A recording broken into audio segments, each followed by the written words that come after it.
പണ്ട് ഒരിടത്തൊരു രാജാവുണ്ടായിരുന്നു. പുള്ളിക്കാരന്റെ ഏറ്റവും വലിയ ശക്തി എന്താണെന്നോ? അദ്ദേഹത്തിന്റെ പട്ടാളത്തിലെ ഒരു ആനയായിരുന്നു. ഒന്നൊന്നര ആന. ഏത് വലിയ യുദ്ധവും ഒറ്റയ്ക്ക് ജയിപ്പിക്കാൻ കഴിവുള്ള ഒരു മാസ് ഹീറോ. രാജാവിന് ഇവനെ ജീവനായിരുന്നു. പക്ഷെ കാലം ആർക്കും വേണ്ടി കാത്തുനിൽക്കില്ലല്ലോ. നമ്മുടെ ആനയ്ക്കും വയസ്സായി. യുദ്ധത്തിനൊന്നും പോകാതെ ഇപ്പോൾ റിട്ടയർമെന്റ് ലൈഫ് അടിച്ചു പൊളിക്കുകയാണ് കക്ഷി. അങ്ങനെയിരിക്കെയാണ് ആ ട്വിസ്റ്റ് നടക്കുന്നത്.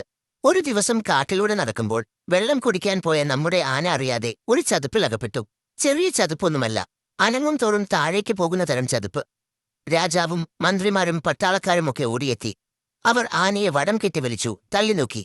പക്ഷേ നോ രക്ഷ. ഇത്രയും വലിയ ശരീരമുള്ള ആന അനങ്ങുന്നില്ല. പതിയെ ആനയ്ക്കും തോന്നിത്തുടങ്ങി, എന്റെ കഥ കഴിഞ്ഞു, ഇനിയൊരിക്കലും എനിക്കിതിൽ നിന്ന് കയറാൻ പറ്റില്ല എന്ന്. ആന മാനസികമായി ആകെ തകർന്നുപോയി. ആ സമയത്താണ് ഗൗതമബുദ്ധൻ അതുവഴി വന്നത്. കാര്യമറിഞ്ഞപ്പോൾ ബുദ്ധൻ രാജാവിനോട് ഒരു വിചിത്രമായ കാര്യം പറഞ്ഞു. നിങ്ങൾ ആനയെ പിടിച്ചു വലിക്കുകയൊന്നും വേണ്ട. പകരം യുദ്ധത്തിന് പോകുമ്പോൾ മുഴക്കാറുള്ള ആ പെരുമ്പറ ഒന്ന് കൊട്ടുക, കാഹളമൊന്ന് മുഴക്കുക. എല്ലാവരും ഒന്ന് അന്തം വിട്ടു. എങ്കിലും രാജാവ് പറഞ്ഞതല്ലേ.